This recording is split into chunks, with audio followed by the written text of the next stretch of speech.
रहे नहीं आज नहीं जा रहे। चले टॉपिक की तरफ आते हैं। मुझे सबसे पहले तो ये बताएं क्या कहना चाहेंगे पाकिस्तान की जो इस टाइम सिचुएशन, और दूसरी तरफ अगर हम बात करें नेबर इंडिया की, तो वो उनके प्राइम मिनिस्टर कुवैत विजिट पे गए हैं, खबरें हैं कि डिफेंस की डील और बहुत कुछ मतलब नए प्रोजेक्ट लेके जाने वाले हैं, क्या कहना चाहेंगे? जी बिल्कुल सही आपने बताया कि प्राइम मिनिस्टर नरेंद्र मोदी इस टाइम कुवैत में मौजूद हैं। अच्छा। और डिफेंस की जो डील्स हो रही है बिल्कुल इसके शिफ्ट हो ऊपर हो गए रही है भाई, बात सारी। पूरा लेकिन पाकिस्तान मैं में थोड़ा शिफ्ट सा हो जाएगा। डिटेल से आपको बताना चाहूंगा ये क्या मामलात हैं और है। Prime minister Narendra Modi Kuwait में लेने क्या गए और क्यों चले गए हैं वो कुवैत अच्छा। के बीच में। सबसे पहले तो मैं आपको शुरू इधर से करना चाहूंगा चौधरी साहब कि प्राइम मिनिस्टर नरेंद्र मोदी ने अपने इंडिया की हिस्ट्री के रिकॉर्ड पे रिकॉर्ड तोड़ रहे हैं। ठीक है। वो दुनिया की ऐसी ऐसी कंट्री में गए कि जहाँ हिंदुस्तान का प्राइम मिनिस्टर को कभी 30 साल हो गए हुए, कभी 40 साल हो गए, कभी 50 जी, साल जी। हो गए, और कभी हिंदुस्तान का प्राइम मिनिस्टर उस कंट्री में पहुंच सका ही नहीं ठीक है। जहाँ पे प्राइम मिनिस्टर नरेंद्र मोदी पहुंचे हैं। ठीक है। अभी कुवैत में वो पहुंचे। देखिए प्राइम मिनिस्टर नरेंद्र मोदी दुनिया की किसी भी कंट्री में जाते हैं ना तो हिंदुस्तान की कम्युनिटी की तरफ से एक बहुत बड़ा उन्हें प्रोटोकॉल मिलता है, ये बहुत हमने बड़ा देखा। उन्हें इस्तकबाल मिलता है, बहुत लोग उन्हें देखने वेलकम आते हैं, करते हैं। उन्हें वेलकम करते हैं, उन्हें मिलते हैं लोग। बांग्लादेश लेकिन की अभी बहुत आप हालत देखें खराब कि है। प्राइम मिनिस्टर नरेंद्र मोदी, और क्यों ना करें वो वेलकम यार।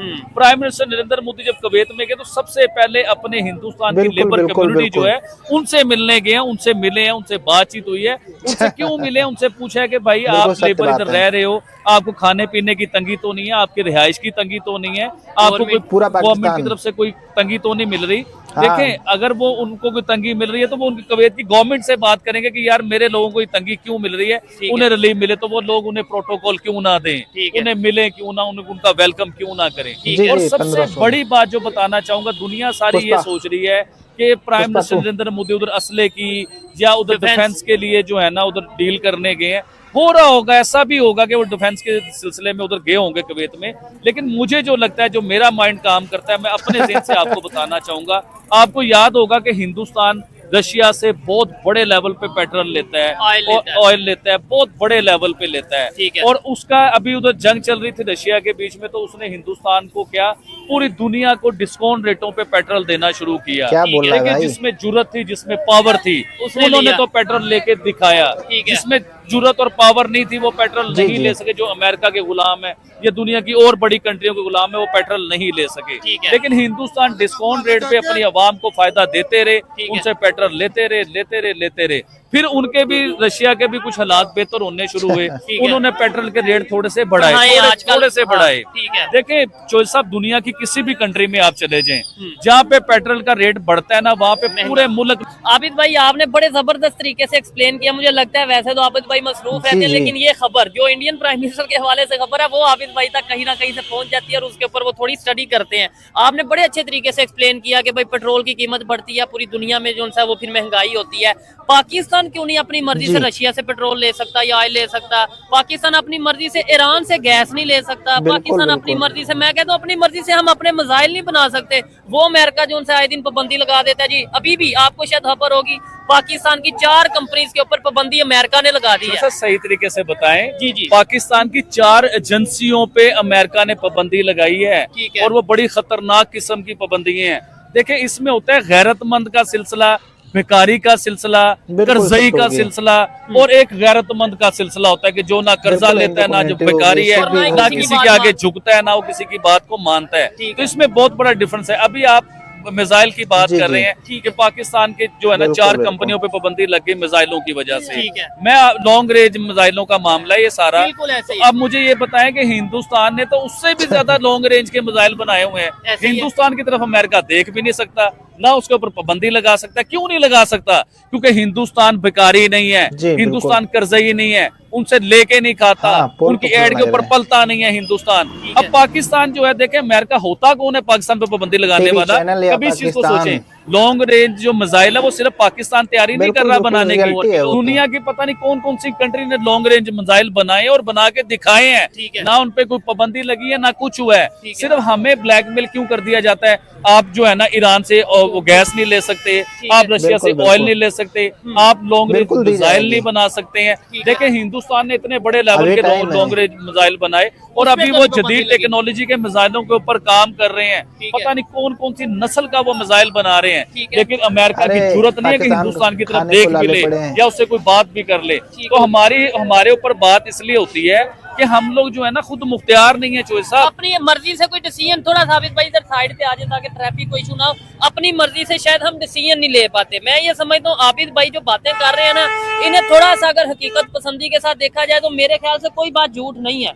देखने में थोड़ी तल्ख होती है कि बेकारी और खुद मुख्तार और अपनी मर्जी, लेकिन क्या हम वाकई में IMF के पास नहीं जाते? क्या हमारे यहाँ पे प्राइम मिनिस्टर लेवल के लोग ये नहीं कहते बैंक अकाउंट भी चूजर के हम तो बेकारी हैं, हम अपनी मर्जी नहीं कर सकते? लेकिन इस बार मुझे पाकिस्तान अच्छा लगा है। मैं पाकिस्तान के मीडिया के ऊपर देख रहा था कि उन्होंने भी इस चीज को कहा कि अमेरिका पाबंदी लगाता है तो लगाता रहे, हमने भी बाज नहीं आना, और ये बाज नहीं आएंगे, ये बना के दिखाएंगे। हाँ। और मुझे ये भी लगता है कि देखिए अमेरिका जो है ना, अगर ऐसे होता है तो हम खुद अप्रिशिएट करते हैं। भाई देखें, पाबंदी किसी कंट्री के कहने पे कोई अगर हम काम रोके या ना करें, वो मेरे ख्याल से हमारी इंसल्ट है। अपनी मर्जी से मुझे ऐसा लगता है, कहीं से मेरा दिल ये कहता है कि अमेरिका बहुत बड़ा ब्लैकमेलर है।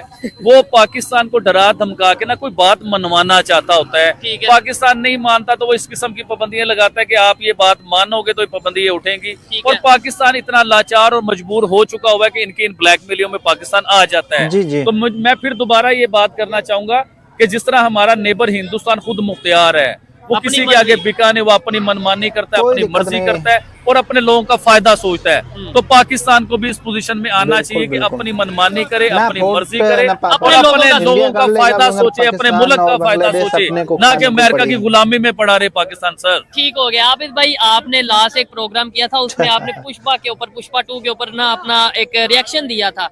देखने वालों ने नीचे बड़ा कमेंट किया कि जी पुष्पा 2 में महंगाई आ जाती है। किसी भी प्रोडक्ट को आप ले लीजिए, पेट्रोल की वजह से उसको प्राइस में फर्क पड़ता है, वो महंगी हो जाती है चीजें। तो आपने देखा होगा कि रिसेंटली हिंदुस्तान में भी ना पेट्रोल भी थोड़ा सा महंगा हुआ है, उधर के डॉलर का रेट भी ऊपर गया और उधर महंगाई का भी सिलसिला जो है ना थोड़ा सा बढ़ गया है। तो अब मैं आऊंगा अब दोबारा प्राइम मिनिस्टर नरेंद्र मोदी के ऊपर कि वो कुवैत क्या लेने गए। मेन मुद्दा ये है जो मुझे लगता है कि वो कुवैत क्या लेने गए। देखिए वो आने वाले 5 सालों के बारे में सोचते हैं, वो अब के बारे में नहीं सोचते। वो ये देखते हैं कि आने वाले 5 सालों में मैंने अपने मुल्क को क्या फायदा देना है। अगर रशिया पेट्रोल महंगा कर रहा है तो वो पेट्रोल जो है ना कुवैत से बड़े मुनासिब रेटों पे बहुत बड़ी डीलें करेंगे, जो आने वाले 5 सालों में अपने मुल्क को फायदा होगा। नहीं तो इसका मतलब क्या है कि रशिया तो उनका दोस्त है, तो रशिया से ऑयल नहीं लेंगे। इसका मतलब ये नहीं है कि रशिया से ऑयल लेना बंद कर देंगे, लेकिन वो कुवैत से बहुत बड़े लेवल पे पेट्रोल लेंगे और सस्ता लेंगे, क्योंकि अपनी आवाम को फायदा देंगे कि उनके किसी भी चीज का रेट ना बढ़े, उनके ट्रेवल का रेट ना बढ़े, उनका पेट्रोल का रेट ना बढ़े, उनका डॉलर ऊपर ना जाए, उनके मुल्क में महंगाई ना आए। यानी वो दोस्ती नहीं देख रहे, वो ये देख रहे हैं कि कंट्री का फायदा जिसमें हो जाए, रशिया उससे सस्ता देगा, वो उधर मैं क्यों बात करता हूँ इनकी हिंदुस्तान की या उनके प्राइम मिनिस्टर की तारीफ क्यों करता हूँ कि वो अपने लोगों के लिए सोचते हैं। वो यारियां दोस्ती नहीं देखते कि मेरे रशिया के साथ बहुत बड़ा तल्लक है और मेरी आवाम बेचारी महंगाई में पिसती जाए, ऐसा नहीं देखते। अब कुवैत कौन है? कुवैत जो है दुनिया की सबसे महंगी तरीन कंट्री है भाईजान। उनकी करेंसी दुनिया में सबसे महंगी करेंसी है, सबसे ऊंचे लेवल की करेंसी है। उसके साथ भी देखिए कुवैती दिनार हो ना, 1 दिनार हो, और पाकिस्तानी जो है 904 रुपए बनते हैं।